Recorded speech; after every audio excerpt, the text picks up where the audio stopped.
Have you ever thought about what it would actually be like to live through the end of the world as you know it? Today, we're going to dive into one of history's most dramatic phenomena, the collapse of entire civilizations. We're going to look at not just how these worlds end, but what that whole process really tells us about history itself. Okay, so our investigation starts at the scene of a crime that happened more than 3,000 years ago. This inscription from a temple in Egypt, it describes this mysterious, incredibly violent group of invaders they called the Sea Peoples. For a long, long time, they were the number one suspect, the villains who supposedly destroyed the entire world order of the time. But as you're about to see, the real story is way more complicated. You see, this wasn't just another war. It was the end of an entire world. We're talking about the great civilizations of the Bronze Age, the Egyptians, the Hittites, the Mycenaeans. All of them were brought to their knees. And their world was, believe it or not, more connected and globalized than you might even imagine. We know from these amazing diplomatic archives, clay tablets found in Egypt, that the great kings of this era were constantly writing to each other. They called each other brother, they arranged royal marriages, they managed this huge trade network. I mean, this was a stable, deeply interconnected system that was moving precious stuff like metals and jewels from the mountains of Afghanistan all the way to Britain. And then, in just a handful of decades, it all just vanished. Poof! The great palaces in Greece burned to the ground. The powerful Hittite Empire in what's now Turkey, it literally disappeared from history. Writing itself was lost in many places for hundreds of years. It's like a light just went out across the whole Eastern Mediterranean. So, the big question is, what on earth could cause an entire, sophisticated world to just suddenly disappear? Was it really just these sea peoples? Well, the evidence we have now points to something much, much bigger. It looks like a perfect storm of disasters, all hitting at the exact same time. Turns out, it wasn't one single killer that brought the Bronze Age to its knees. It was more like a conspiracy of causes. We have these desperate letters from the Hittite court, begging their neighbors for emergency shipments of grain. And this wasn't just one bad harvest. Scientists have studied ancient pollen, and it suggests a massive, prolonged drought that lasted for decades and turned fertile farmland into dust. Now, the lifeblood of this whole era was bronze. And to make bronze, you need copper and tin. Well, almost all of their tin came all the way from Afghanistan. So when those trade routes got disrupted, the entire military-industrial complex of these empires just ground to a halt.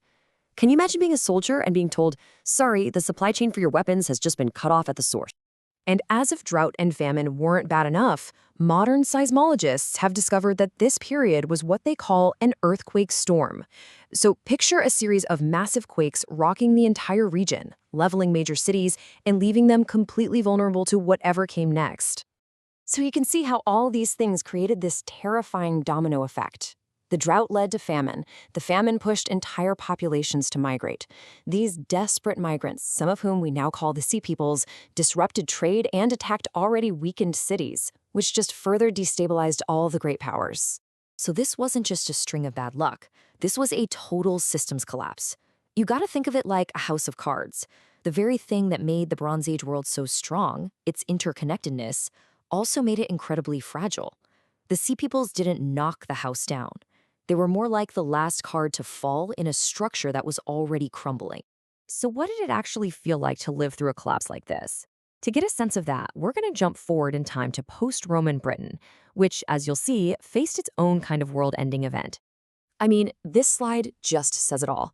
The difference is absolutely staggering. After the Roman armies packed up and left, society didn't just change a little, it devolved. Armies of thousands of professional soldiers gave way to small bands of warriors. People abandoned these grand stone cities and went to live in wooden huts. They were literally living in the ruins of a more advanced past. Their entire world shrank to maybe the size of a single river valley. Just think about the loss of knowledge, of culture. And right in the middle of all this chaos, something really strange and terrifying happened. A mysterious fog just blanketed the world for over a year, dimming the sun and causing temperatures to just plummet. Crops failed, people starved. What in the world was going on? Well, modern science actually confirms this story. The study of tree rings shows a massive, dramatic slowdown in tree growth all across the globe starting in the year 536 AD.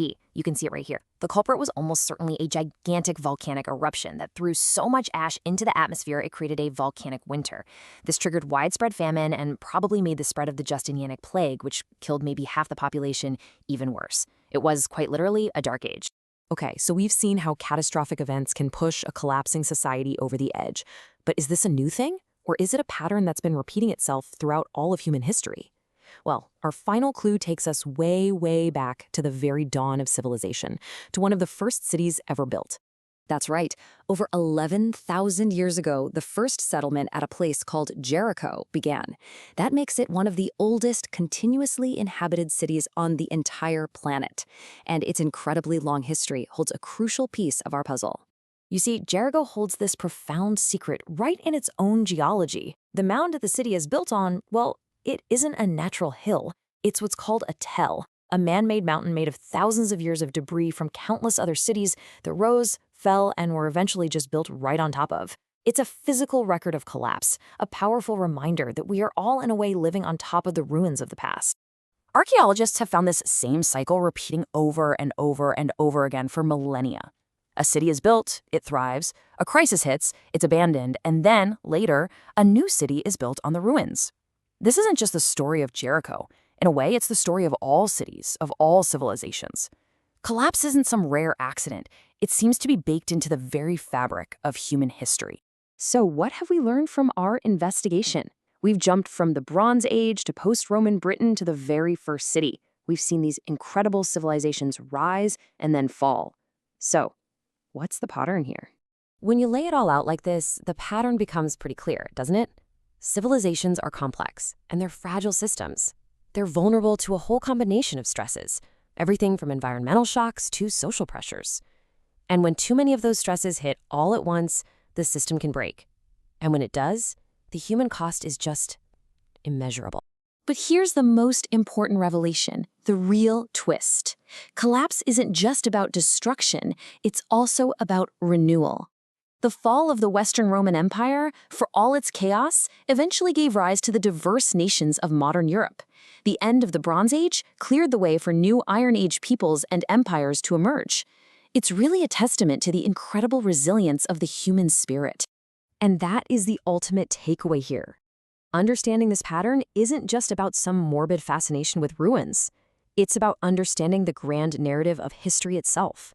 This great wheel that's always turning, a constant cycle of creation, crisis, and then renewal.